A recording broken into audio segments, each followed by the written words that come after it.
حضرت عبداللہ بن زبیر کے پاس غلہ اور کھجوروں کا ایک ذخیرہ موجود تھا۔ وہ اس ذخیرہ میں سے صرف اسی قدر لوگوں کو تقسیم کرتے جس سے حیات باقی رہے۔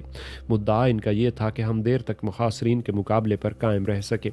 حجاج نے جب یہ دیکھا کہ کوئی تدبیر کارگر نہیں ہوتی تو اس نے حضرت عبداللہ بن زبیر کے ہمراہیوں کے پاس امان نامے لکھ لکھ کر بیچنا شروع کر دیے۔ یہ امان نامہ والی تدابیر کارگر ثابت ہوئیں اور بہت سے آدمی حضرت عبداللہ بن زبیر کا ساتھ چھوڑ کر حجاج کے پاس آنا شروع ہوئے۔ بہت ہی تھوڑے سے آدمی حضرت عبداللہ بن زبیر کے پاس رہ گئے تھے، حتیٰ کہ ان کے 2 لڑکے حمزہ اور حبیب بھی باپ کا ساتھ چھوڑ کر حجاج کے پاس آ گئے۔ تیسرا لڑکا باپ کے ساتھ رہا اور آخری وقت تک دارد مردانگی دیتا ہوا، حتیٰ کہ عین معرکہ کارزار میں کام آیا۔ حضرت عبداللہ بن زبیر کے پاس سے ہزاروں آدمی حجاج کے پاس گئے اور صرف چند آدمی ان کے پاس باقی رہ گئے تو حجاج نے اپنے لشکر کو ایک جگہ جمع کر کے ایک تقریر کی۔ تم لوگ عبداللہ بن زبیر کی طاقت کا اندازہ کر چکے ہو۔ ان کے ہمراہی اس قدر تھوڑے ہیں کہ اگر تم میں سے ہر ایک شخص ان پر ایک ایک مٹھی کنکریاں پھینکے تو وہ سب کے سب مر جائیں۔ پھر لطف یہ کہ وہ بھوکے اور پیاسے ہیں۔ اے شامی اور کوفی، آگے بڑھو، عبداللہ بن زبیر چند ساعات کا مہمان ہے۔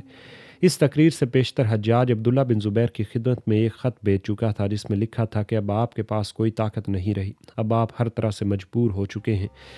بہتر یہی ہے کہ آپ ہماری امان میں آ جائیں اور امیر المومنین عبد الملک کی بیعت اختیار کر لیں۔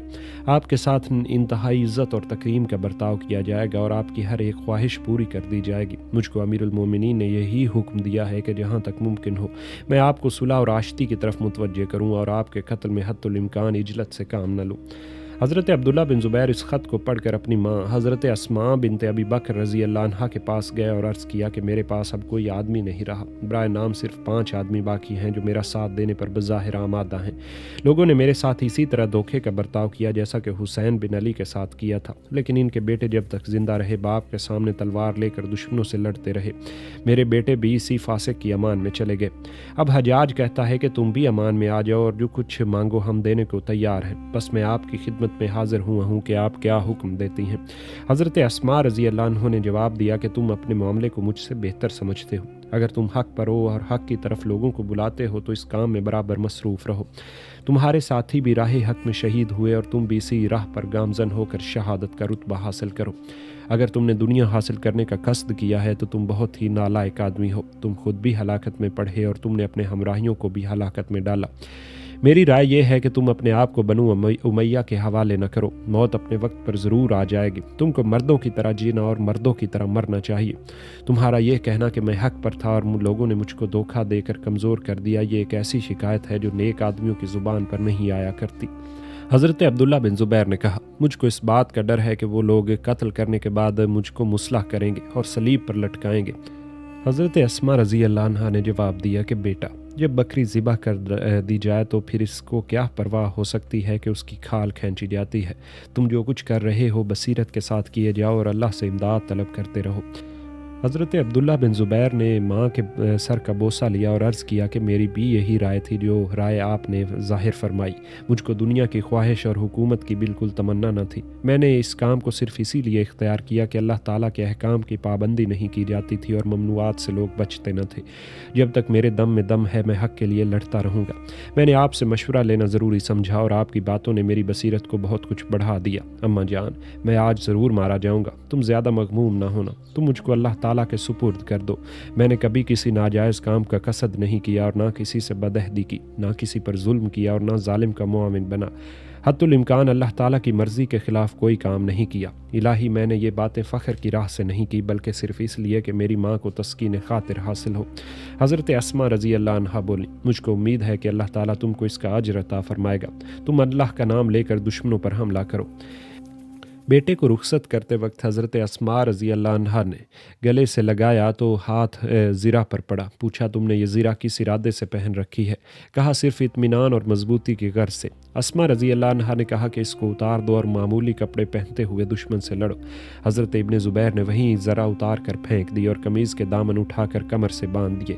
دونوں آستینیں اوپر چڑھائیں اور گھر سے باہر نکل آئے اور اپنے ساتھیوں سے کہا، اے آل زبیر، تم تلوار کی جنکار سے خوف زدہ نہ ہونا، کیونکہ زخم میں دوا لگانے کی تکلیف زیادہ ہوتی ہے بمقابلہ اس تکلیف کے جو زخم کے پیدا ہونے سے ہوتی ہے۔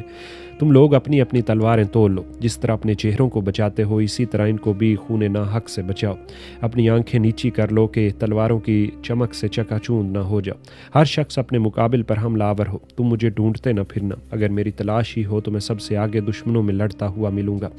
یہ کہہ کر آپ نے شامیوں پر سخت حملہ کیا، صفوں کو چیرتے اور لوگوں کو مارتے اور گراتے ہوئے شامیوں کی پچھلی صفوں تک پہنچ گئے اور پھر اسی طرح لشکر شام کے سمندر میں تیرتے ہوئے واپس آ گئے۔ حجاج ہر چند لوگوں کو ترغیب دے رہا تھا مگر کوئی شخص حضرت عبداللہ بن زبیر کے مقابل ہونے کی جرأت نہ کرتا تھا۔ آخر حجاج نے خود پیدل فوج لے کر حضرت عبداللہ بن زبیر کے علمدار کو گھیر لیا۔ حضرت عبداللہ بن زبیر نے فوراً حملہ کر کے اپنے علم بردار کو دشمنوں کے نرغے سے نکالا اور حجاج کو پیچھے ہٹا دیا۔ واپس آ کر مقام ابراہیم پر 2 رکعت نماز ادا کی۔ حجاج نے پھر حملہ کیا اور باب بنو شیبہ پر حضرت عبداللہ بن زبیر کا علم بردار مارا گیا۔ مسجد حرام کے کل دروازوں پر شامی ڈٹے ہوئے تھے، مکہ مکرمہ کی بھی انہوں نے ناکہ بندی کر لی تھی۔ حجاج اور طارق نے ابطح کی جانب مروہ تک گھیر لیا تھا۔ ابن زبیر کبھی ایک طرف اور کبھی دوسری طرف حملہ کر رہے تھے۔ نماز سے فارغ ہو کر پھر لڑنے لگے۔ باب صفا کی طرف آپ نے حملہ کیا اور شامیوں کو ہٹاتے ہوئے دور تک لے گئے۔ کوہ صفا کے اوپر سے ایک شخص نے تیر مارا جو ان کی پیشانی پر آ کر لگا اور اس سے زخم سے خون بہنے لگا۔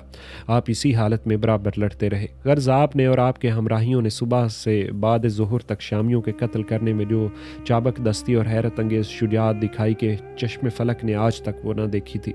آخر ایک ایک کر کے تمام ہمراہی کام آئے۔ حضرت عبداللہ بن زبیر پر دشمنوں نے چاروں طرف سے پتھروں اور تیروں کی بارش شروع کر دی، حالانکہ نیزے اور تلواریں اس سے پیشتر اپنی اپنی کاٹ دکھا چکے تھے۔ آخر کار یوم سہ شنبہ ماہ جمادی الثانی سن 73 ہجری کو دنیا کا عظیم الشان بہادر اور متقی انسان شہید ہوا۔ بہادری اور شجاعت، زہد و عبادت اور ہمت و شرافت وغیرہ کے سوا کوئی انسان اس میدان میں ان کی لاش پر کف افسوس ملنے والا نہ تھا۔ لشکر شام نے اس مردہ ببر شیر کا سر کاٹنے میں بڑی اجلت اور چابک دستی سے کام لیا۔ حجاج کے سامنے لے گئے تو اسی وقت اس نے سجدہ شکر ادا کیا اور لشکر سے نعرہ تکبیر بلند ہوا۔ لاش اسی جگہ یعنی مقام جیہون میں دار پر لٹکا دی گئی اور سر عبد الملک کے پاس بھیج دیا گیا۔ ایک دوسری روایت کے موافق سر عبد الملک کے پاس نہیں بھیجا گیا بلکہ خانہ کعبہ کی دیوار پر یا پرنالے پر لٹکا دیا گیا۔ حضرت اسماء بنت ابی بکر رضی اللہ عنہا نے لاش کے دفن کرنے کی اجازت چاہی مگر ان کو اجازت حجاج نے نہ دی۔ جب عبد الملک کو یہ حال معلوم ہوا تو اس نے حجاج کو ملامت کیا اور لاش دفن کرنے کی اجازت دی۔ چند روز کے بعد حضرت اسماء رضی اللہ عنہا کا بھی انتقال ہو گیا۔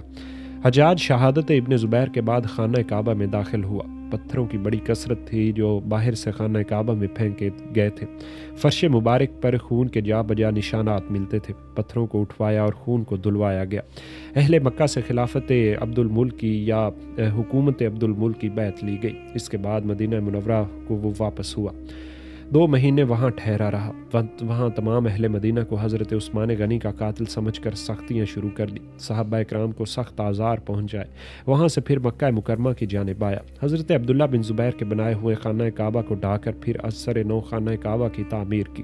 عبد الملک بن مروان نے حجاج کو ملک حجاز کا گورنر مقرر کیا اور اسی نے طارق کی جگہ مدینہ منورہ میں رہنا شروع کیا۔